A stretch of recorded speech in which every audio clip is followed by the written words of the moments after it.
My name is Ian Walsh, and this is Masters of the Markets episode with Dan Breslin, as everybody's been following all week. Dan, thank you very much for being on here today. Absolutely. Good to be here. So, Dan, I have a lot of history with Dan. I go back about 10 years with the guy. I know him. Philly born and raised initially? Dan? Yes, sir. Okay, all right. So, Yes, sir. Dan has ascended the ranks of investing quite quickly, and I think both him and I we had to learn. We had to learn, and Dan's very transparent about how he started, where he went, and what he's doing now. And it's not all as beautiful as it's always until you get there, right? So it's everybody likes you now. The story to get there is usually the interesting part. But where Dan is now is extremely unique to any investor in our market. I don't think anybody single-handedly is probably going to say, hey, I'm going to have an interview with a guy that has accomplished or done this particular thing, which I'm going to get into. So Dan's companies, is it one? It's one company, or is it five separate companies? It's one company. It's one company, yeah, one Okay. company. Dan has branded himself with five cities, five fantastic operators, each individually in those cities, that he does a ton of either wholesale deals or flips. And when I say a ton, I don't mean doing a few deals a month. I mean, so I asked Dan before this, hey, what's your pipeline look like? What are things going on right now? In the last 72 hours, Dan has put 12 deals in the pipeline. He said it's not uncommon for them to have, across all five markets, 5 to 7 closings any given day and at least 70 deals on the board at any given time. So at that point, Dan, you're probably sitting in front of a spreadsheet all day, right? I mean, you're spreadsheet and comping, right? Because you can't see those properties. You probably don't know what half of them look like. You couldn't, right? I mean, it's an unbelievable amount of volume.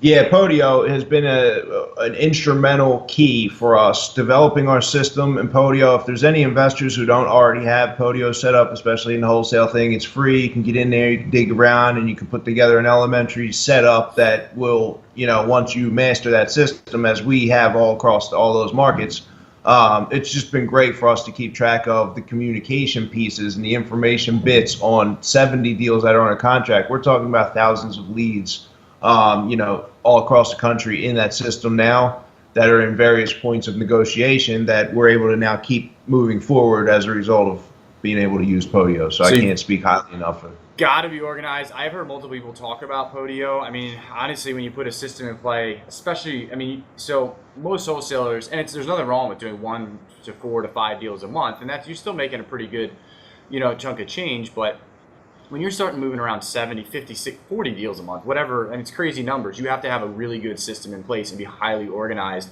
and be able to leverage your time immensely in order to pull that off. Because if you're not organized, you're going to lose, forget 70 deals, you lose track of 10 deals instantly if you don't have some system in place. So anybody that's looking at a scalable process, you have Dan here telling you he's got 70 deals any given time in his pipeline across 5 cities, is saying check out Podio. So, and I don't think, not Dan, not myself, neither of us have any vested interest in Podio, other than I've heard many people say it's a fantastic piece of software to use once you get your head around it. So Dan, give everybody a background. I mean, you and I got to see a really interesting perspective. I like to talk about the markets when we first got in, and something that honestly, like people like you and me, we got in the market in 2007, 8, right when the world ended, right? So we got to see something most of the world may never see again, and experience something that was pretty intense across the board as we're learning what we're doing. What was your take back then, and where do you think we are now relative to then in this next cycle?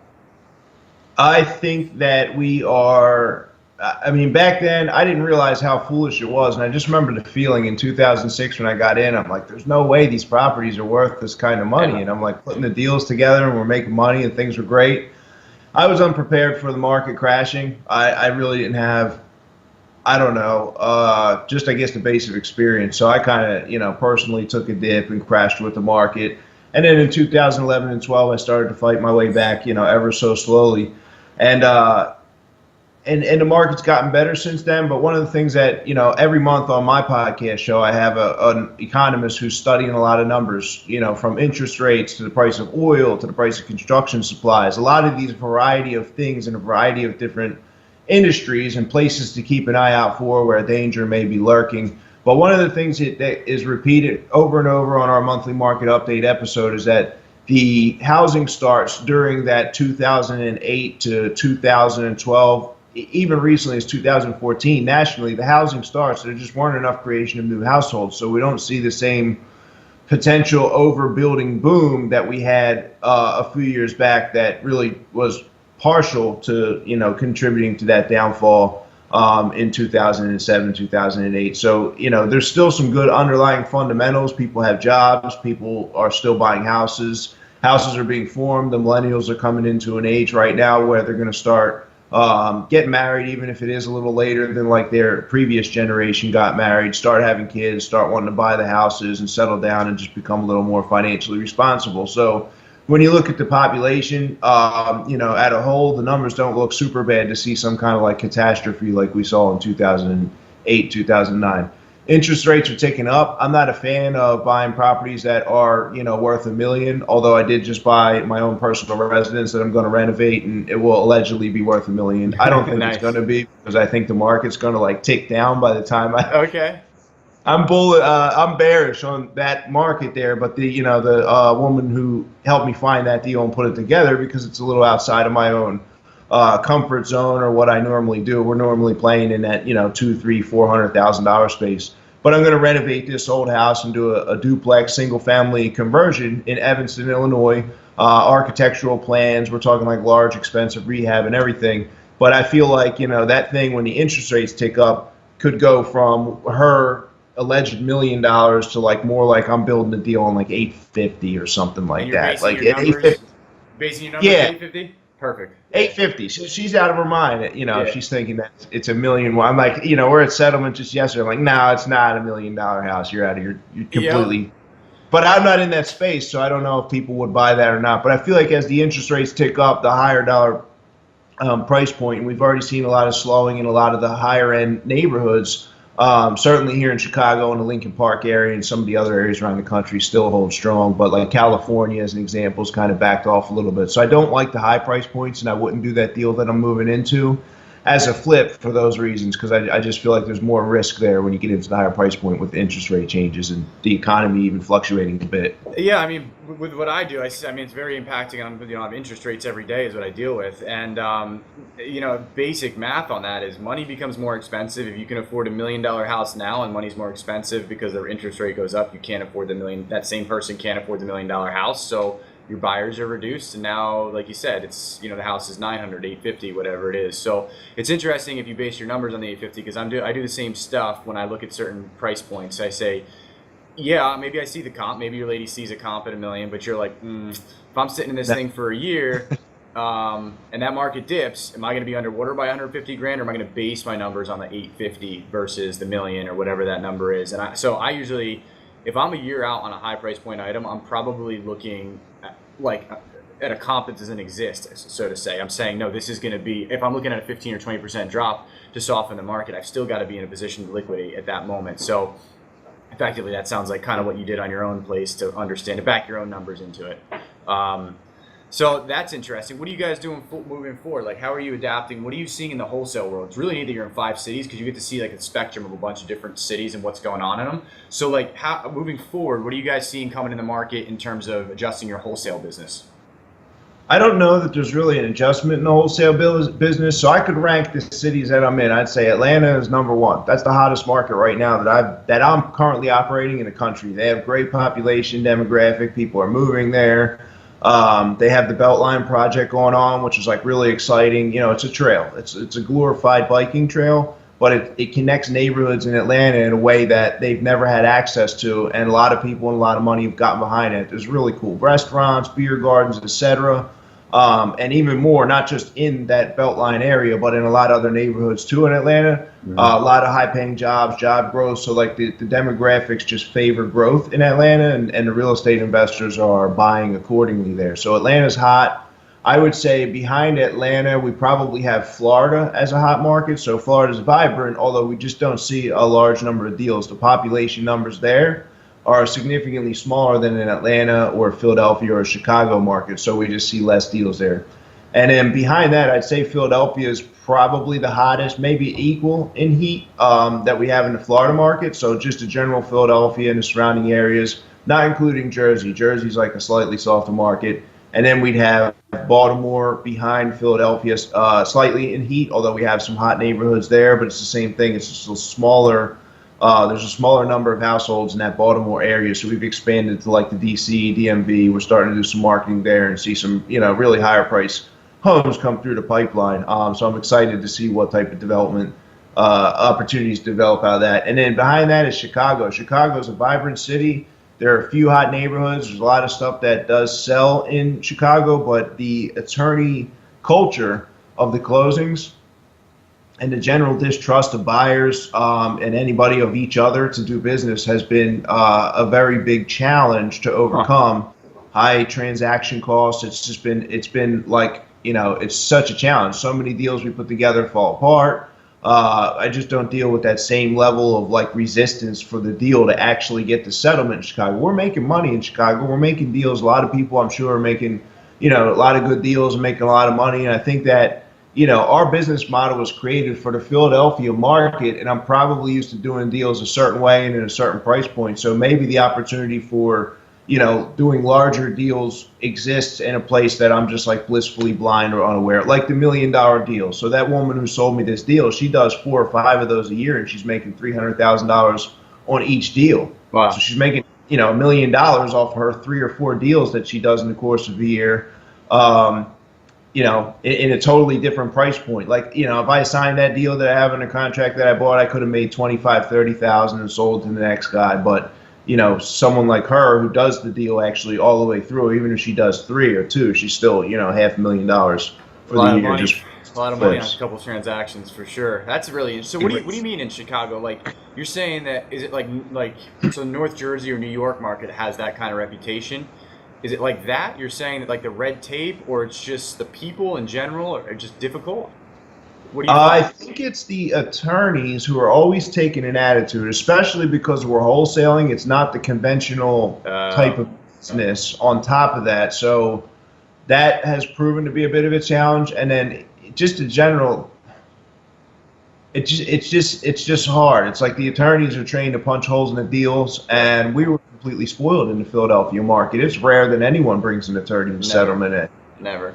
Yeah. I think I've been at 1 or 2 where there have been buyers who brought an attorney to settlement, and it's just difficult. They're set in their ways. They've gone to school. They have this prestigious career and title in society, and then here comes this, this like unknown party who's bringing them a deal. There's not even an agent involved, and so and then on top of that, it's just even the buyers, the people themselves,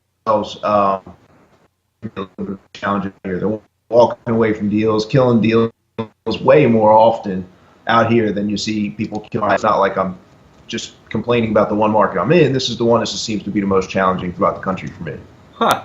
Interesting. Still good, making money. Yeah, no, I'm right. There's always money in every market, just challenging. So, so Dan, if I'm new or in the business and I'm watching this, and I mean, it seems overwhelming to what you've accomplished. You're like, if I'm new to this business, I'm like, I can't do what Dan. I can't pull off what Dan pulled off. How am I going to do this in 5 cities? Like, so let's go further back in terms of the scaling of this. And somebody's just getting into it, and they're saying, hey, I'm coming after this. What are some of the basics that people need to cover? I know you covered it in a video earlier this week, which was really good, and the pipeline and so forth. But what are the basics? Not trying to scale into 5 cities, not trying to do 70 deals a month, trying to do 2 or 3. How do I get to that point? Yeah, and I'll probably lead off. The only reason I ended up in multiple markets is because I moved in 2014, so I could be like a real dad to my daughter. Nice. And the reason I'm buying that house is because it's 2 blocks away from her school. Like, I'm sitting here right now, and my prescription glasses are shading because of the light reflecting off the lake behind the computer. So I have this really cool apartment here, condo in Chicago. But I'm going to move out of here so that I could be 2 blocks away from the high school, so she could like walk to school, come hang out every day after school. Oh, that's really great. Yeah, and that was why I moved, because I'd been in Philadelphia and she'd been living, we'd been doing like the weekend visits or spring break visit or like a lot of airport time. You can look on my Facebook page and there's like pictures of the airplane. And if you're wondering why that picture's there, it's because she just left for the weekend. And that was like my sad moment as I'm like, okay. So it's been like a real blessing to be able to hang out and, be here for her. And when I got here in 2014, it was like, well, even before I got here, I knew I was going to move. So I started to establish contacts. I met Aaron Lockhart, my partner here. and started doing marketing and doing deals before I actually even moved out to Chicago, knowing that I was going to come out. And I had made attempts at this back in 2009 and 10 with a couple other people, so I tried and failed a few times. And then we started in Florida because it was cold as hell when I got to Chicago. So it's like, hey, I got this guy in Florida, we need it. And then it grew from there. But I would say if I'm in one market and I didn't have the challenge of going to another market for the reason that I just mentioned, it was a lot of work, too much work to learn those markets. And there was like a year and a half where I thought I was going to go broke doing the marketing, and deals weren't closing in Chicago. So it's like, if you're going to get in one market, there's probably ways, 70 deals sounds great, but if we take, I don't know, 10 of those deals are going to have title issues and they're not going to close, and we're going to work very hard on getting them done.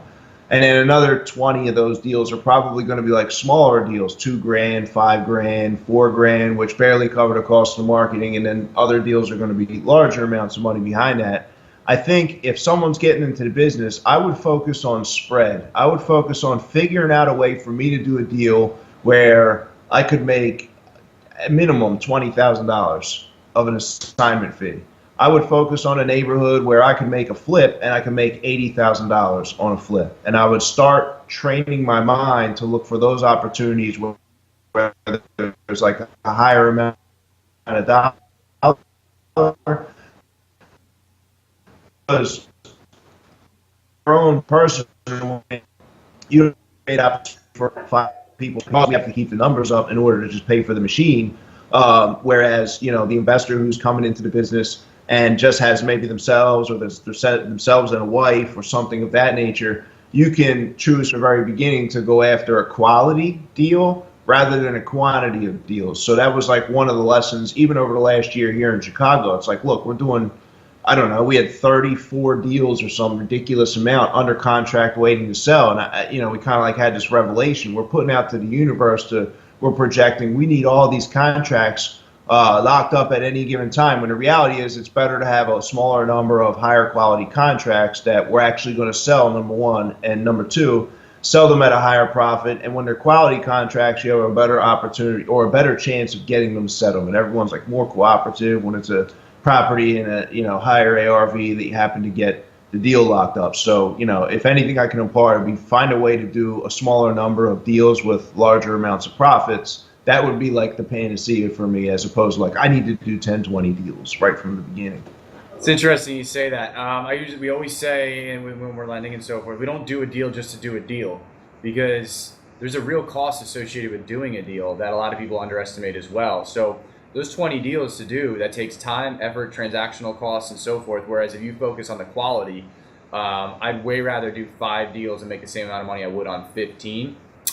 I'm in the exact same boat. And yeah, you're right. Like, I guess, I don't know, it's between the two of us, we've done thousands of transactions, and it's probably taken us over 1,000 transactions each to come to that conclusion. So it's a good thing. Let's skip 1,000 transactions for the people watching and tell them now, focus on those spreads and the quality of the deal.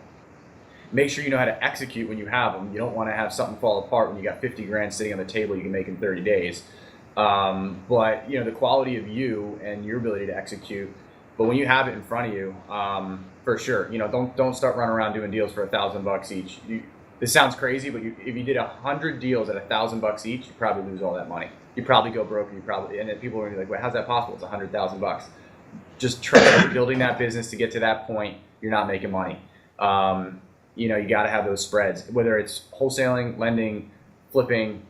Small spreads are no good. Just don't do it. At least that I've learned, and obviously you would say the same thing, Dan. So, people watching this today, hopefully people watching this saw you at the ring meeting. But let's. How do I contact Dan? What is the best way? You have a ton of information. I know you have a really, really cool secondary resource that people don't know about on this, which is your podcast. So, where do I go? How do I get in touch with you? So I constructed the podcast, first of all, the REI Diamond Show. I constructed that as a pathway for somebody who wanted to get all the answers. People would approach all the time, oh, how do you do this? How do I get in real estate? So I wrote a book, Become a Wholesale Real Estate Master. I give away a PDF of the book for free when you check podcasts and episodes out. And then I try to ask the questions of my expert guests from around the country who come on. This is not just about wholesaling. My podcast is about developing, flipping houses. You know, the list goes on and on. We've had attorneys. Ian's been on the show, I think a few times actually.